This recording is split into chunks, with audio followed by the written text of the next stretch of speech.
अस्सलामुअलैकुम। आज फिर मेरे शौहर ने मेरे साथ वही सलूक करा कि मुझसे कहा कि जाओ मेरी शरीक हयात और मुझे दोबारा से चाय बना कर दो। तो फिर आ गई किचन में और मैंने उनके लिए चाय बनाई। तो अपने लिए तो लाज़मी बनाना है, खैर बची भी नहीं थी मेरे लिए, लेकिन मैं भी बाज़ आने वाली नहीं थी। मैंने भी छलने में चम्मच करके उसको सारा, उसकी जितनी भी पत्ती थी उसको निचोड़-निचोड़ के मैंने उसमें से सारी चाय निकाल ली और अल्हम्दुलिल्लाह मेरे लिए भी चाय तैयार हो चुकी थी। उसके बाद मैंने ऐसा करा कि आज लंच में बनाना था मुझे कुछ लाइट सा खाना, दाल-चावल। ये भी हमारे हस्बैंड की, शौहर की फ़रमाइश थी। तो मैंने सोचा कि चलिए चाय के बाद ना मैंने जल्दी से दाल को भिगो कर रख दिया, क्योंकि आप लोगों को पता है क्योंकि आप लोगों ने मेरा प्रीवियस ब्लॉग देख रखा है। तो मैं गई थी रात वलीमे में, तो वलीमे में से आने के बाद सारे कपड़े मैंने इसको सोफ़ा बेड पे इसी तरीके से सजा दिए थे, क्योंकि बच्चे तो एकदम से चेंज करके सोने के लिए चले गए। तो मैंने कपड़ों को यहीं सजा दिया था कि सुबह को समेटा जाएगा।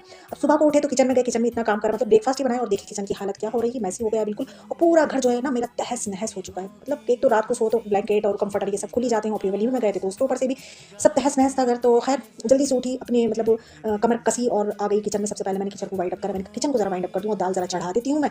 तो ये सिम पर ज़रा नहीं, अभी दाल नहीं चढ़ाई थी, मैंने दाल तो अभी भिगो कर रखी है, यहाँ पे चढ़ा दी है मैंने शकरकंदियाँ। मैंने कहा पहले शकरकंदियाँ उबाल लूँ, क्योंकि आज था मुझे शकरकंदी की खीर बनाना।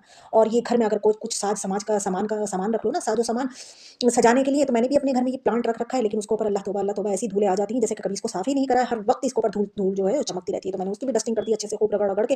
फिर मैंने घर को जो था वाइंड अप कर लिया था। अब यहाँ की जो विंडो है ना, ये भी नहीं खोली थी सुबह-सुबह, बिल्कुल विंडो नहीं खोलती हूँ, क्योंकि इतनी ठंडी-ठंडी हवा आती है कि मतलब ब्लैंकेट में से उठो तो ज़रा गरम-गरम होते हैं, और एकदम से वो खोलो ना विंडो तो इतनी तेज़ हवा आती है। तो मैं सुबह-सुबह विंडो नहीं खोलती हूँ। थोड़ा सा जब धूप आ जाती है ना नीचे, मतलब कि 9 साढ़े 9 या 10 बजे का टाइम हो जाता है, जब मैं विंडो खोल देती हूँ। और रात लेके गई थी वली में मैं ये वाला पर्स। तो अब इसको जो भाई, ये मेरा जो पर्स है ना, इसको मैं बड़े सँभाल कर रखती हूँ, क्योंकि ये मेरे हस्बैंड ने मुझे गिफ्ट करा था। तो मैं इसको ना कहीं से लेकर जाती हूँ, और आने के बाद ना उस इसमें वही कागज़ जो भरे हुए थे ना, वही भरकर इसको और बंद करके और इसको बैग में डालकर और रख देती हूँ, उसी की सेफ रहता है। और जब मुझे कहीं जाना होता है तो मैं निकाल लेती हूँ। और रोज़मर्रा के यूज़ में आने वाले जो पर्स हैं, जो हैंड बैग है, वो अलग है, लेकिन ये मेरा फेवरेट है, क्योंकि ये मेरे हस्बैंड ने मुझे गिफ्ट करा था।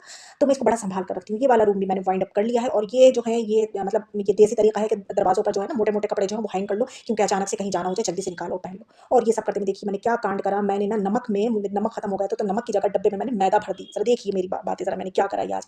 तो फिर जो ऊपर-ऊपर मैदा थी वो तो मैंने बाउल में निकाल ली, और जो नीचे रह गई थी उसका क्या करती, नमक भी नहीं फेंक सकती थी, ना मैदा फेंक सकती। तो मैंने क्या करा, मैंने भी करा कि आटे का जो कंटेनर था ना, उसके अंदर वो मैंने नमक और मैदा डाल दिया और उसको अच्छे से मिक्स कर दिया, क्योंकि मैं जो है ना रोटी वाले आटे में भी नमक डालती हूँ, पराठे के आटे में भी नमक डालती हूँ। मैंने कहा चलें थोड़ा बहुत हो जाएगा तो सही रहेगा, फेंकना ना सही नहीं है। और जैसे शकरकंदियाँ उबाल ली थी, और यहाँ पर लंच की मैं तैयारी कर रही थी झटपट से, बिल्कुल सिंपल सा, क्योंकि रात खाए थे हमने कोरमा, बिरयानी और ज़्यादा तो ज़्यादा हैवी हो गया था। तो अब जो है लाइट लाइट सा ज़रा लंच करा जाएगा। तो यहाँ पर तड़के वाली हमारी मसूर की दाल तैयार है और गरमा-गरम से राइस भी तैयार हो गए। चलिए आइए मेरे साथ लंच करिए और एन्जॉय